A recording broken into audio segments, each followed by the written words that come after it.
Carta de Leibniz a Spalvenfeld. Nota 1. Eu lerei as notas no final do texto. Tradução e notas de Juliana Ceci Silva e William Siqueira de Piauí. Nota 2. Carta de 29 de janeiro de 1697. Envio-lhe, junto com essa carta, se você vê, também a passagem do prefácio colocado antes da edição póstuma da Origine Française of Etymologie, do falecido Sr. Menage. Nota 3. Foi-me assegurado que o padre Bernier, ou Besnier, é o autor desse prefácio e o conhecimento que ele obteve com você, Spalvenfeld, o confirma. Talvez o que há de mais justo em tal prefácio seja o que diz sobre seu mérito, pois, no mais, ainda que pareça conter erudição, parece-me igualmente que existem poucas coisas dignas colocadas na apresentação de um livro do Sr. Menage. A obra Menagianas, nota 4, atribui a este erudito homem ter dito que Aristóteles escreveu etimologias. O padre Besnier acredita que o Sr. Menage ou algum crítico holandês, nota 5, em quem ele confiasse, teria corrigido ou considerado mal a passagem de um autor antigo que afirmou que ter Aristóteles escrito Nomina Barbarica, das leis dos bárbaros, e a teria trocado apenas por Numina, como se Nomina fosse encontrado nas versões latinas do que não está senão no grego.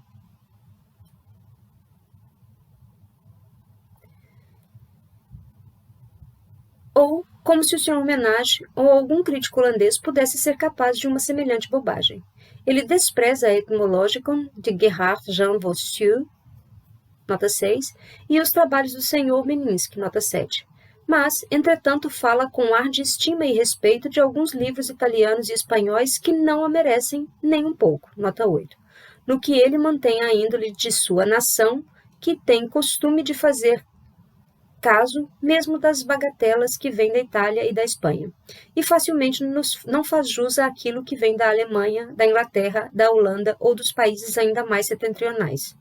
E este padre faz para si uma imagem engraçada ao crer que os etimologistas ingleses ficam tristes com o fato de que a língua deles retira muitas palavras da francesa, enquanto eu sei que os ingleses se vangloriam de terem enriquecido sua língua a partir de pilhagens de muitas outras. Ao falar dos dinamarqueses, eles se enganam em lhes atribuir os Magog arameus. Quanto a isto, ele diz que o autor dinamarquês não lhe é conhecido, senão por este título de seu livro, o que ele considera bizarro. No entanto, seu autor é o Sr. Stjernholm, e não vejo por que este título seja mais bizarro que aquele Phaleg, de Bochart, nota 9. Enfim, é uma grande pena que o próprio Sr. Menage não tenha feito um prefácio à sua obra. Nós teríamos descoberto aí muitas coisas belas. Este padre Besnier certamente possui muito espírito, mas ele vai um pouco rápido demais. E lembro-me que, quando eu estava em Paris, quando seu projeto impresso de la Réunion de Langue podia ser visto, o Sr. Rod me dizia que tal projeto só poderia vir de um aventureiro. Nota 11. Eu consegui um fragmento da gramática dos tártaros vinda da China. Seus caracteres são engraçados, não expressam as coisas como os dos chineses, nem como as nossas letras, mas expressam as sílabas de uma maneira bastante singular. Eu gostaria muito de um dia poder aprender mais particularidades das línguas dos povos da Tartária, e como elas diferem da língua dos siberianos, dos czares, dos calmucos, dos mongóis, dos uzbesques e dos lamas da China. Nota 12. Asseguraram-me que a língua dos húngaros ainda se encontra perto do Mar Cáspio. Quando considero as descrições que os antigos faziam dos humos e as que os viajantes nos fazem dos calmucos, parece-me que é um mesmo povo. Isso porque tanto a uns quanto aos outros é atribuído um rosto achatado e largo e olhos extremamente pequenos, e a localização tem relação da mesma forma. Eu não sei se a língua dos calmucos tem relação com a língua do Turquestão. como aquela dos tártaros da Crimeia, cuja língua, como eu acredito, possui bastante concordância com aquela dos turcos. Se você souber algo a esse respeito, peço-lhe que me diga sua opinião sobre a conexão das línguas. Nota 13. No apêndice de sua gramática russa, o senhor Ludolf, nota 14, usa a expressão buchartse, mercadores maometanos que vêm desde a Sibéria. Acredito que são os ubesques de Bochara. Se é verdade que os calmucos, assim como os mongóis e os tártaros da China, seguem o grande lama em matéria de religião, é possível que ainda exista relação entre as línguas e as origens desses povos. Se não for apenas o formato e a constituição dos corpos que se encontram diferentes demais entre eles. Lembro-me de ter lido em algum lugar, mas não saberia encontrá-lo, nota 15, que um certo viajante tinha dividido os homens em determinadas tribos, raças ou classes. Ele atribuiu uma raça particular aos samoiedos, uma outra aos chineses e povos vizinhos, uma outra aos negros, ainda uma outra aos cafres e hotentotes. Na América há ainda uma diferença maravilhosa, por exemplo, entre os galibes e os caribes, que têm muito valor e mesmo espírito, e entre aqueles do Paraguai, que parecem ser crianças ou colegiais durante toda a vida. Isso não impede que todos os homens que habitam esse planeta não sejam todos de uma mesma raça, que foi alterada pelos diferentes climas.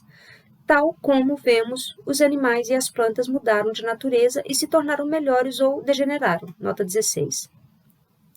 Aguardamos uma obra póstuma do padre Thomasin, nota 17, da oratória, na qual ele pretende nos fornecer a harmonia das línguas e, ao relacioná-las todas com o hebraico, mostrar que o gênero humano veio todo ele de Adão.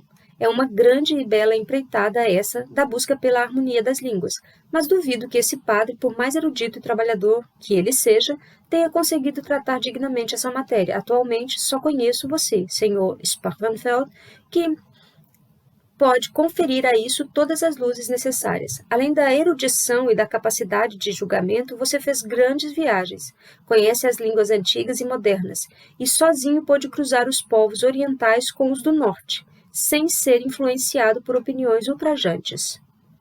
Outros, tais como as de alguns de teus senhores. Eu bem compreendo que seu tempo, seus compromissos de corte e seus afazeres não lhe permitirão realizar um trabalho tão grande quanto o assunto merecia, mas bastaria que você nos desse um ristretto, nota 18, de muitas de suas belas observações e meditações que forneçam luzes que outros possam seguir. Hanover, 29 de janeiro de 1697. Carta de 29 de novembro de 1697. Há dúvidas sobre essa data. Eu gostaria muito de saber o que você acha da língua cantábrica ou vascona. Ela parece bem diferente das outras, dado que a língua do país de Gales e dos pequenos bretões é metade germânica ou no mínimo metade céltica. Se seu dicionário harmônico esclavônio, nota 19, se parece com uma gramática ou mesmo eu mesmo me poria a estudá-lo, pois vejo a importância dessa língua. O Sr. Whitson, nota 20, tinha me comunicado que no que se refere à língua, os ubesques combinam muito com os persas. Sabe-se, aliás, que persas e partos são a mesma coisa. E acredita-se que os partos sejam críticos ou cíticos de origem. O Sr. Whitson me comunicou ainda que os mongóis e os calmucos falam quase a mesma língua. Eu imagino que os permianos, siberianos e outros povos semelhantes devem ter línguas próprias, diferentes da russa. Observou-se entre os permianos, ou nas proximidades dessas regiões, palavras que se aproximam das dos camponeses da Livônia.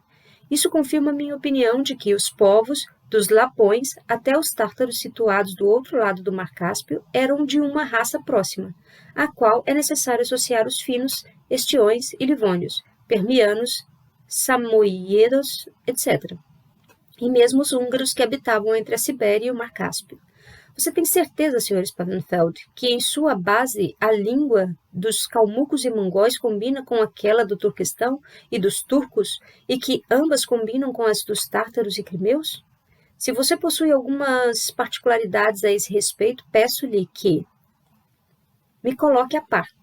Quanto aos Tchikarses Eu tinha imaginado que sua própria língua deveria também inferir da russa, como aquela dos Xeremices ao longo da Volga. Também gostaria muito de saber se os búlgaros vindos da Bulgária foram uma raça escrava, ou de uma outra espécie, e na Bulgária moderna encontra-se ainda algum traço de sua antiga língua. Eu tenho um dicionário da língua georgiana, impresso em Roma. Alá propaganda.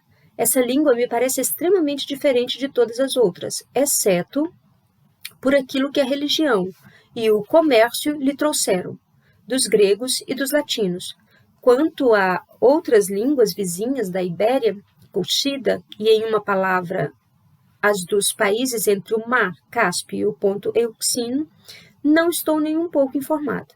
Gostaria que Chardin, nota 21, que percorreu esses países, tivesse nos fornecido algumas amostras dessas línguas, mas é isso que os viajantes raramente fazem, e os antigos o fazem ainda menos. Plínio, nota 22, ao dizer que os romanos tratavam dos seus afazeres na Discúria Vil, do ponto Euxino, graças a 100 e tantos outros intérpretes, deveria nos conservar algumas palavras dessas línguas. É também estranho o quanto a língua armênia difere das outras. Há um homem erudito que afirma que ela tem relação com a antiga língua egípcia, nota 23. Se isso se verificasse, seria uma bela descoberta. Eu vi e folheei o livro de Chiriaquios Rodornius, nota 24, no qual há muita leitura, mas não um julgamento adequado, e ele é extravagante, sobretudo quando explica os nomes próprios das pessoas e lugares a partir do teutão. No entanto, é bem verdade que a língua teutônica, como frequência, expressa muito bem a natureza das coisas e pode ser melhor que a própria hebraica. Observei amostras disso com frequência. El, por exemplo, significa um movimento doce e tranquilo. Daí, lassen, lieben, leben, lied, lind, lallen, wallen, wollen, para nossos camponeses, lai e liquecer, e está de acordo com o grego lu, solve. E eles se servem dela para dizer que a neve ou o gelo derrete solvitu akrihiem. R significa movimento, violento, como rinan, hanan, had, ruben, rufen, ranus, rodanus, pois o velho céltico e o teutão eram sem muita concordância, e uma boa parte do latim vem sem dúvida do céltico, como uma parte do grego, vem dos getas e do ponto euxino. Seria preciso primeiramente estabelecer a partir de uma boa indução a força das letras isoladas e em seguida passar a combinações. A combinação SP, por exemplo, significa um teutão, alguma penetração ou algo capaz de penetrar. Daí spis, spate, espada, spool, spund, splitter, spanning, sparring, spalten, spelta, spindle, spinnen. Nota 25. Ouvi dizer que Claubergius, nota 26, filósofo erudito cujos escritos sobre a filosofia cartesiana são conhecidos, quis trabalhar em filosofia tendo como base a língua teutônica, e que ele mandou imprimir algumas folhas para servir de amostra. Um dos meus amigos, nota 27, as possui, mas eu ainda não as vi. Ele teria sido adequado para aprofundar essa matéria. No que diz respeito às vogais, considero A e U como os dois sons extremos, tal como o claro e o escuro na pintura. Aqueles que estão entre os dois são como as cores médias. Como não existe nada sem razão, nota 28, não duvido nem um pouco que quando os homens deram nomes às coisas, eles só fizeram seguir suas paixões e imaginações quando o objeto as excitava e quando não as tinham expressas por sons que tinham relações com isso, imagino que não só Adão, nota 29, mas também os outros homens, com frequência quiseram onomatopeiem, nota 30, quando encontravam novos objetos e, embora acredite que muitas palavras vêm de uma língua primitiva, acredito que muitas outras tenham sido inventadas a partir do encontro de nações ou raças. Hanover, 29 de novembro de 1697. Lerei agora as notas. Nota 1. Apresentamos aqui a tradução de parte de duas cartas do filósofo alemão Leibniz, 1646 a 1716, ao linguista sueco Johann Gabriel Sparenfeld, ou Sparenfeld, 1655 a 1727, datadas de 29 de janeiro e talvez de 29 de novembro de 1697. A importância dessas cartas está no fato delas comprovarem a busca de Leibniz por evidências para a defesa da sua hipótese de que as origens e conexões das nações podem ser compreendidas a partir das origens e conexões das línguas. Hipótese que motivará não apenas essas, mas muitas outras cartas de Leibniz e do mesmo modo, como se poderá verificar no decorrer das notas, parte de outros de seus trabalhos, como Nouveaux essais sur l'entendement humain, Doravant N.E. e de 1704, e Breve Signatio Meditationum de Originibus Gentio Ductis Potissimum ex indicio, linguagem, ou breve plano das reflexões sobre as origens dos povos traçados principalmente a partir das indicações contidas nas línguas doravante breves. De 1710, o de origem Francorum, sobre a origem dos francos, de 1715, dentre outros. Estas obras vêm sendo nosso objeto de trabalho e estudo já há bastante tempo, além de já termos concluído uma tradução dos N.E., citado aqui em cima, o Nouveaux essais, que espera por publicações. Recentemente publicamos a tradução comentada do Brevis, Kairos, Revista de Filosofia e Ciência, Universidade de Lisboa. Número 4, 2002, 12, páginas 119 a 149. As presentes traduções foram feitas a partir da obra La Mornie de Langue, edição apresentada, traduzida e comentada por Marc Crepon. Paris, Edições do Sul, janeiro de 2000, carta 17, página 158 e carta 20, página 163. Nota 2. Juliana Ceci Silva é mestranda pelo Programa de Pós-Graduação em Estudos de Tradução na Universidade de Brasília, Postrade, UNB, e fez seu bacharelado em Letras Francês pela Universidade de São Paulo. William de Siqueira Piauí é doutor em Filosofia pela Universidade de São Paulo e atualmente é professor da Universidade Federal do Sergipe, UFS. E os contatos já foram citados. Nota 3.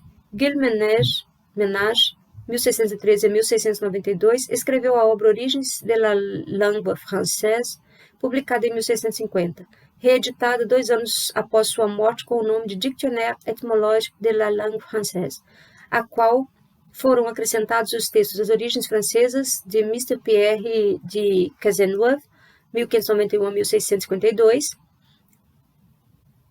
Discurso sobre as Ciências das Etimologias do padre jesuíta Pierre Bernier, 1648 a 1705, ao qual Leibniz certamente está se referindo, e uma lista de nomes de santos organizada segundo suas origens pelo abade francês Claude Chastelain, 1639 a 1712. Vale lembrar que, em 1715, Leibniz termina de escrever seu De Origine Francorum, no qual retoma as críticas que faz aqui. Nota 4. Em 1693, sob a direção de Antoine Galland, de 1646 a 1715, é publicada a obra Ménagiana, uma espécie de ontologia dos pensamentos de Ménage, obra criticada pelo viajante e médico francês Pierre-François Bernier, 1620 a 1688, em sua obra Antiménagiana, também de 1693. Se não estamos enganados, Leibniz confunde os autores Besnier e Bernier. Nota 5. Não conseguimos saber quem seria esse crítico holandês, mesmo porque, como se verá, nessa época, muitos são os autores que desenvolviam esse tipo de pesquisa e poderiam ter feito tal crítica. Nota 6.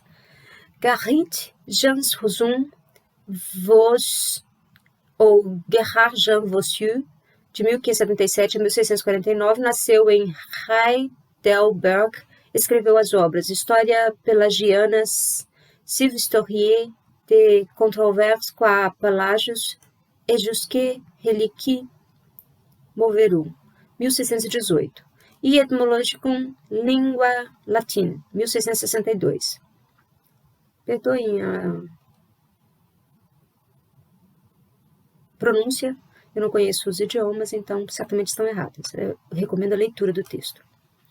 Nota 7. François de Menisque, 1623 a 1698, escreveu um Thesaurus Linguarum Orientalium, publicado em 1680. Nota 8. Sobre quem seriam os autores mais apropriados para tratar das origens das línguas dos espanhóis e dos italianos, conferir breves, página 9 da versão original. Nota 9. Assim como Sparrenfeld, George Steenhelm, 1598 a 1672, era sueco. Steenhelm ficou conhecido por seus estudos comparativos do gótico e das línguas escandinavas, apresentados em sua obra Magog Arameu Goticus, Sive Origines Vocabularum in Linguis Paenia Omnibus, ex lingua Svetica Veteri. Leibniz se refere também ao pastor huguenote Samuel Burchard, 1599 a 1677, que escreveu os 2 volumes da obra Geographie sacra sur Pelage, Phaleg et Canaan, publicada em 1646. Leibniz, nota 10. Leibniz se refere ao francês Pierre Daniel Hutt, 1630 a 1721. Hutt participou ativamente no embate conhecido como a querela dos antigos e dos modernos, ou querela dos clássicos e modernos, que teve início na Academia Francesa. Nota 11. Em acordo com a coletânea a partir da qual extraímos os originais, o sinal marca as partes suprimidas da carta. O sinal é reticências, entre colchetes. Nota 12. Não conseguimos saber a que povo se refere Xircaces. Na próxima carta aparecem os termos Xircaces, talvez se referindo ao mesmo povo, e Xeremices, que também não conseguimos exatamente a que povo se referem. Os calmucos são um povo de origem mongólica, também conhecido por mongóis ocidentais. Fundaram um império na Ásia Central no século XV e atualmente habitam regiões da Sibéria, China e Mongólia. Os uzbeks, ou massagetas, são um povo da Sítia, de origem iraniana, que se fixou no nordeste da Europa, entre o Mar Cáspio e o Mar de Aral. Leibniz também se refere à parte dos habitantes do que hoje chamamos de Tibete, por conta da sonoridade. Talvez esteja se referindo ao grupo étnico que hoje chamamos de Lhopas. Mais à frente, Leibniz mencionará o Grande Lama, certamente uma referência a um dos Dalai Lamas, que era o líder político e espiritual daquele país. Nota 13. Como dissemos na nota 1, o principal motivo da troca de cartas entre Leibniz e Sparrenfeld se associa à defesa da hipótese geral segundo a qual a conexão das línguas permitiria compreender a connexion des nations. Conferir a carta de Leibniz a Sparrenfeld de 6 de 12 de 1699, também já traduzida por nós e que espera ser publicada ainda esse ano na Revista de Literatura e Pensamento Umotum, UNB. O brevis será a própria expressão dessa hipótese, pois nele Leibniz vai reafirmar essa tese do seguinte modo: visto que as origens dos povos mais remotos estão para além da história. As línguas em seu lugar são os monumentos dos povos antigos. Nos NE, parte do fundamento da unidade das línguas que permitiria compreender a origem comum das nações é expresso do seguinte modo: não há nada nisto que vá contra ou não favoreça preferivelmente a opinião da origem comum de todas as nações e de uma língua radical e primitiva.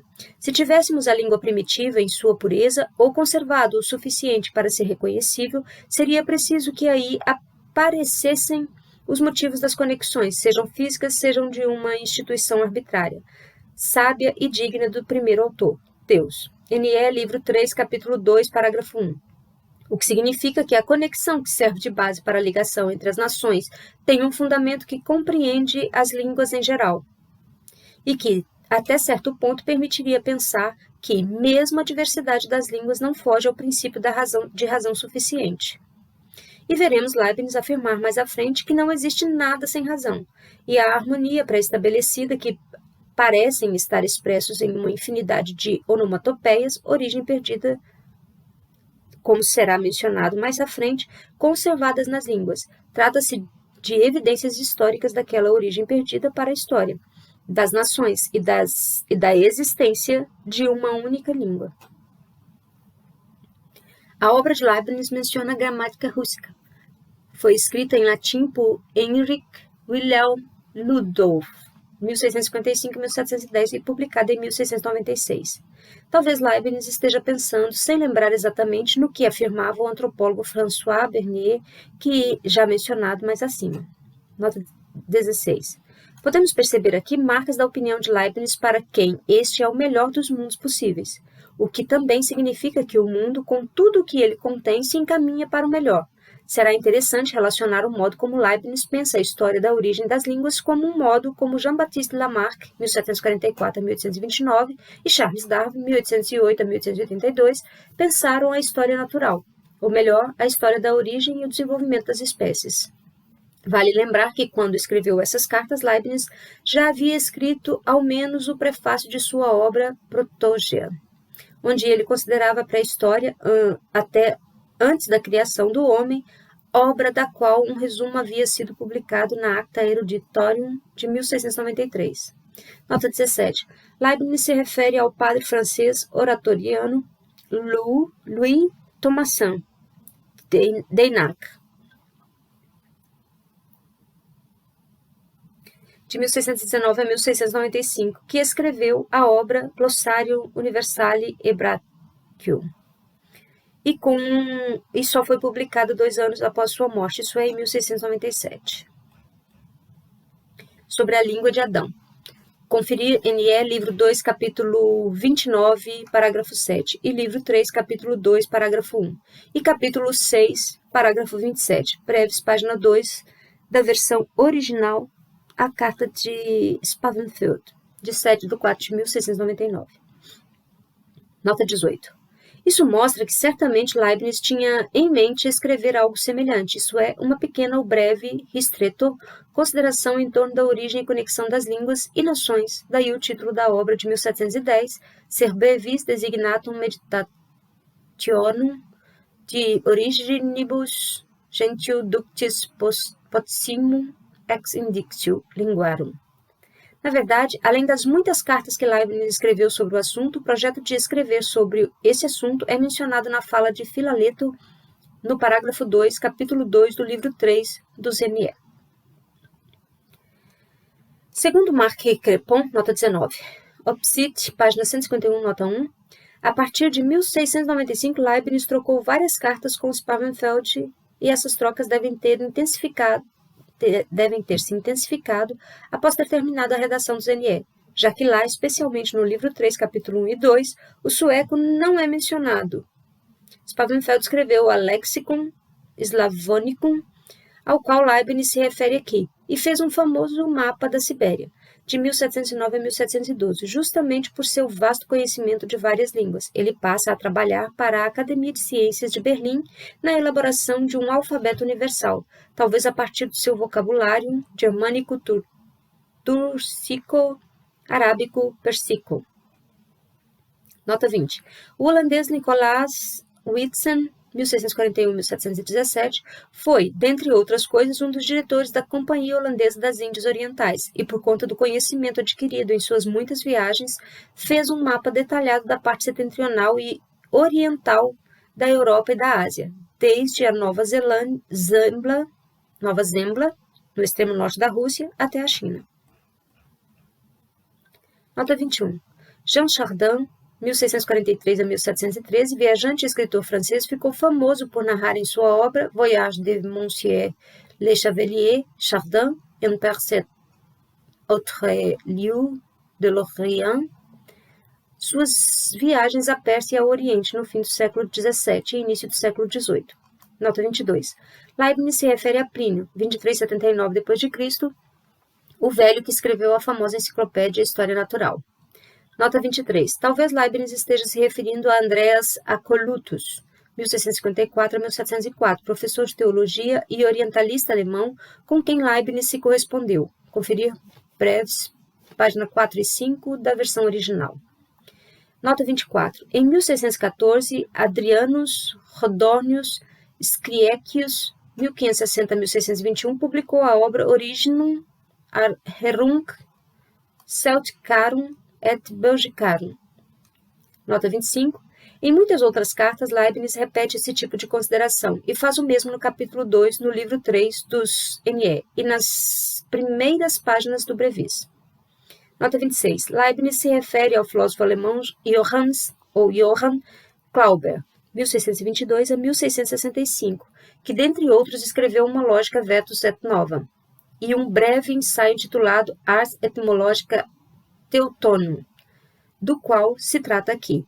Nesse ensaio, o autor anunciava a redação de uma grande obra sobre a língua alemã, o De Causis Linguae Germanicae. Inacabado, o manuscrito dessa obra, do qual se perderam as pistas no início do século XVIII, era composto de 5 volumes.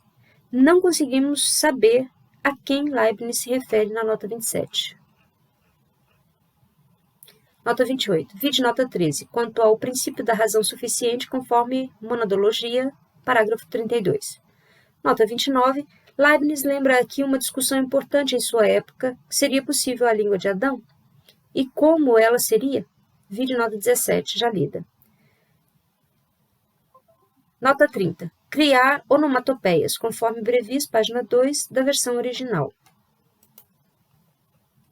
Nos vemos na próxima leitura.